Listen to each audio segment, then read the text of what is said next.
Aujourd'hui, on va parler des tableaux en C#. Vous allez voir qu'ils sont super pratiques pour stocker plusieurs valeurs du même type dans une seule variable. Imaginez par exemple une liste de 30 films. Eh bien, au lieu de créer 30 variables différentes pour stocker ces 30 films, eh bien, vous pourrez les stocker dans un tableau qui sera représenté par une seule variable. Allez, on se retrouve tout de suite sur l'IDE. Avant que la vidéo commence, je voulais vous dire que j'ai créé un Discord pour s'entraider. Donc, si vous avez des questions à propos des vidéos ou d'autres questions en rapport avec la programmation, n'hésitez pas à le rejoindre. Vous trouverez le lien en description et en commentaire épinglé. Dans un premier temps, on va se poser la question de ce que c'est un tableau. Au final, c'est une variable qui va stocker plusieurs valeurs du même type. Donc, on va commencer par écrire le type que l'on souhaite manipuler dans notre tableau. À savoir ici, on va commencer avec un string, une chaîne de caractères, suivi de 2 crochets. On va lui donner un nom de variable, donc film, et ensuite on va lui donner les valeurs du tableau. Alors pour ça, on va écrire de nouveau 2 crochets, et on va pouvoir ici inscrire directement notre film. Par exemple ici, je peux ajouter Harry Potter, ensuite je peux ajouter une autre valeur. Donc ici, je vais par exemple ajouter le Seigneur des Anneaux. Je vais pouvoir aussi ajouter le Hobbit. Et pourquoi pas Interstellar.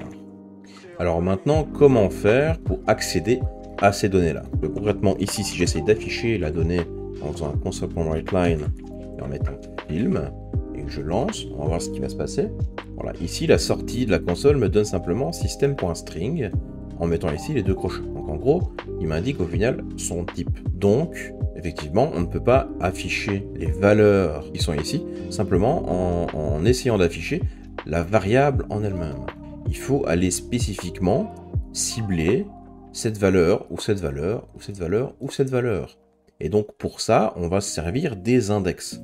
Donc à savoir que dans un tableau, Harry Potter ici sera à l'index 0. Le Seigneur des Anneaux sera à l'index 1, le Hobbit sera à l'index 2, et Interstellar sera à l'index 3. Donc on a un tableau ici avec 4 index, et le plus grand de ces index c'est 3. Donc concrètement, si ici dans console.writeLine je mets film, suivi de 2 crochets, et que je mets ici l'index souhaité, donc ici l'index 0, et que je lance mon application, cette fois-ci, on affichera bien Harry Potter. Pareil, si ici je mets l'index 3, je vais avoir ici Interstellar. Alors maintenant, qu'est-ce qui se passe si je donne un autre index que les index que j'ai dans mon tableau? Bien, par exemple 4. Et là, du coup, on a une exception, donc une erreur, qui nous dit que l'index fourni ici 4 dépasse la taille du tableau. Alors il faut savoir qu'un tableau a une valeur fixe de données. C'est-à-dire que une fois qu'on a défini le tableau ici, qu'on l'a assigné, on l'a assigné avec 1, 2, 3, 4 valeurs, donc avec 4 index. Une fois qu'il a été initialisé ce tableau, on ne peut pas lui ajouter une nouvelle valeur dans ce tableau. D'ailleurs, on pourrait l'écrire d'une autre manière, le tableau. On lui a donné un tableau avec des valeurs directement, mais on pourrait très bien lui donner une taille, simplement, sans valeur. Donc ici, on pourrait mettre new string array en mettant 4. Et donc en fait, ici, on aurait un tableau de taille 4, et donc on ne pourrait pas le changer ce tableau en lui disant, voilà, maintenant tu es de taille 5. Alors la seule manière de faire, c'est que du coup, on lui donne une nouvelle valeur. C'est-à-dire, voilà, maintenant tu es de taille 5. Mais à ce moment-là, c'est une autre instance. Et donc on perd les valeurs qu'on avait dans notre tableau. Une fois qu'il est initialisé, il reste de cette taille. Alors du coup, ce système d'index, ça se prête super bien avec les boucles. C'est-à-dire que là, si on retrouve notre boucle for, ici, on va pouvoir itérer sur nos films en écrivant au final qu'une seule ligne dans notre boucle. Ici, le but du jeu, ça va être de faire en sorte que i représente notre index de tableau. Donc on commence bien à 0, parce que comme on avait vu dans un tableau, on commence toujours à 0 au niveau de l'index. Et ensuite, notre condition, ça va être tant que i est inférieur à la taille du tableau. Donc idéalement, ce serait bien de pouvoir retrouver la taille du tableau sans la connaître préalable. Donc du coup, on a une petite propriété sur les tableaux qui s'appelle .length. Donc concrètement, ici, si je mets un console.writeLine de film.length. Là, je vais mettre un breakpoint ici. Comme ça, on va juste avoir le résultat de la console et puis je stopperai. Donc voilà, on a une taille de 4. Ce qui est bien notre cas. 1, 2, 3 et 4. Donc au final, on commence à 0 et on sortira de la boucle une fois que i ne sera plus inférieur à length. Donc une fois qu'il sera égal, par exemple, à length, on sortira de la boucle. Donc on va commencer à 0, on va exécuter notre code, ensuite on va faire un incrément, et ensuite revenir dans notre boucle. Et donc du coup, on passera effectivement dans notre boucle 4 fois, mais notre index sera bien à 3. Et donc du coup, on ne sera pas en dehors de la taille du tableau. Donc concrètement, si je reprends ici console.writeLine, au lieu de mettre 4 ici, je vais mettre i. Et donc ici, je vais pouvoir itérer sur mon tableau.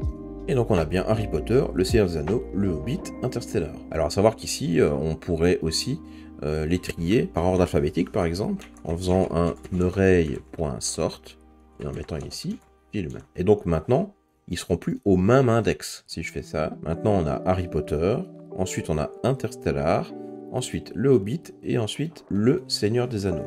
Parce que effectivement, ce qu'on peut faire dans un tableau, c'est inverser les positions. Ça, c'est tout à fait possible, puisque on peut assigner une valeur à un certain index.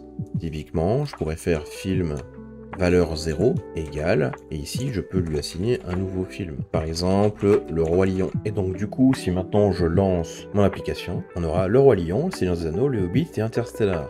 On pourrait aussi, pourquoi pas, comme je le disais, intervertir les valeurs de l'index 0 à l'index 1 par exemple. Donc concrètement pour ça, il nous faudrait une variable temporaire, on va appeler temp par exemple, est égal à film à l'index 0. Ensuite ici, on peut enlever le Roi Lion, voilà.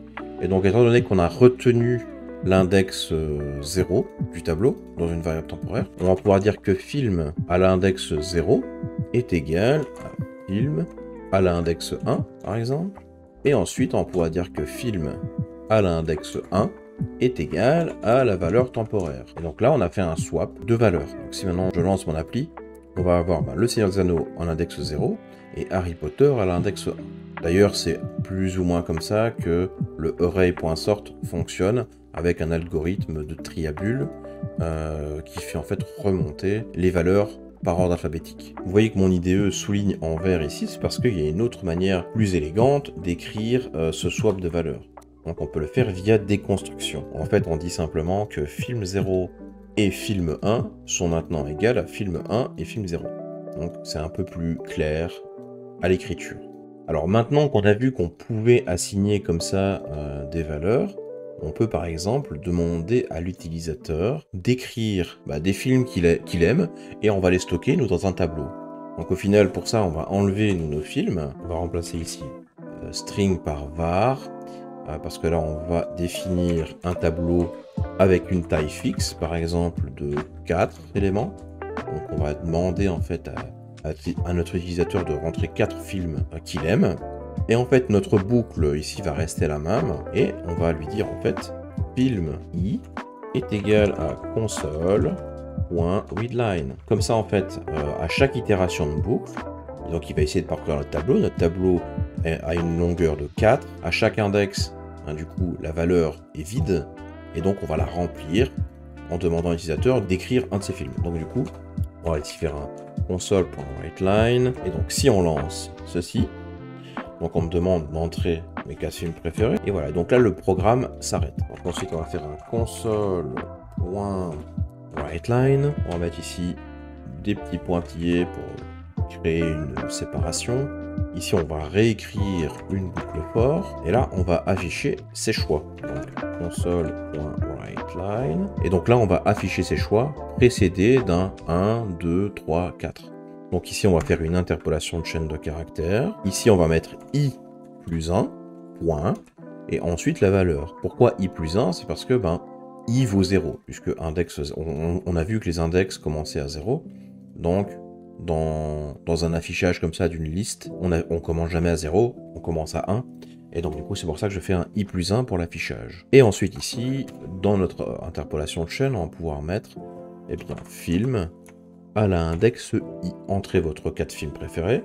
Et donc là, on m'affiche bien Harry Potter, Le Seigneur des Anneaux, Le Hobbit et Interstellar. Et donc une autre chose que l'on peut voir avec les tableaux, c'est la dernière boucle qu'on n'avait pas vue précédemment, qui permet d'itérer sur les tableaux. Donc on a la boucle for each, qui s'écrit de cette manière. Donc for each, var, une variable, donc il va créer en fait une variable qui sera en fait l'itération courante.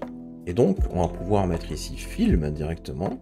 Et donc là, on va pouvoir créer une variable film. Donc il va parcourir automatiquement le tableau et nous fournir, pour chaque itération, nous fournir la valeur à l'index 0, par exemple, l'index 1, 2 et 3. Et donc ici, je pourrais très simplement remplacer ceci par ma for each. Donc là, on va juste enlever ça parce que, effectivement, ici, on n'a pas l'index. On va juste ici afficher film, comme ceci. Et donc, si je lance, je vais ajouter de nouveau mes films préférés. Mais là, on va mettre A, B, C et D. Et donc voilà, on voit bien qu'on a parcouru notre tableau A, B, C et D avec une boucle for each. Alors maintenant, ce qu'on va voir, ce sont les listes qui vont nous permettre d'être bien plus flexibles que les tableaux. Alors, ça va nous permettre de pouvoir ajouter des éléments dans notre liste, de pouvoir en supprimer, d'en modifier, etc. Donc on va remplacer notre tableau qui contenait nos films par une liste qui va, elle, contenir nos films aussi. Donc pour ça, on va créer une première variable, film, et ensuite on va l'assigner à une new list. Et donc liste ici prend des petits chevrons pour spécifier le type avec lequel on va travailler, à savoir ici des strings. Alors, il faut savoir que dans une liste, il est aussi possible de l'initialiser en ajoutant des valeurs par défaut, Harry Potter par exemple. Mais on va pouvoir avoir la possibilité d'ajouter des éléments. Donc typiquement ici, je pourrais ajouter le Seigneur des Anneaux. Et donc je pourrais faire un for each de film, et faire ici un console.writeLine de film. Et donc si je lance, à présent, je vais avoir Harry Potter et le Seigneur des Anneaux. Alors du coup, on peut aussi supprimer des éléments. Donc si on fait un remove, alors le remove ici prend ici un string. Donc il faudra que je mette ici le Seigneur des Anneaux comme valeur pour qu'il puisse le supprimer. Et à ce moment-là, si je refais un for each en affichant mes films, donc j'ai Harry Potter, le Seigneur des Anneaux, et ensuite, deuxième boucle, je n'ai plus que Harry Potter. Alors, il y a une autre manière aussi de remove, c'est au niveau de l'index. On peut faire un film.remove@, et donc remove@ demande ici l'index. Donc ici, l'index, c'est l'index 1. Donc ici, on a bien Harry Potter, Seigneur des Anneaux, et ensuite Harry Potter tout seul. Donc concrètement, ça peut rendre les choses beaucoup plus flexibles. Alors, à savoir que sur une liste, on a aussi des fonctions qui nous permettent, donc, comme on a vu, d'ajouter, de supprimer, de la clear totalement, de connaître sa taille avec ici count, de vérifier si la liste contient quelque chose, on peut rechercher un élément, on peut reverse, on peut sort, etc. On a énormément de fonctions sur les listes qui nous permettent de nous aider dans plein de choses. Et ça, on y reviendra plus tard. Donc voilà, c'est tout pour cette vidéo. On aura vu comment créer des tableaux, comment créer des listes, comment itérer sur les tableaux et des listes. On a vu que les tableaux étaient des collections fixes. On ne peut pas du coup ajouter ou supprimer d'éléments. Et on a vu que les listes étaient plus flexibles et que l'on pouvait ajouter et supprimer des éléments. Et donc je vous dis à la prochaine pour une nouvelle vidéo.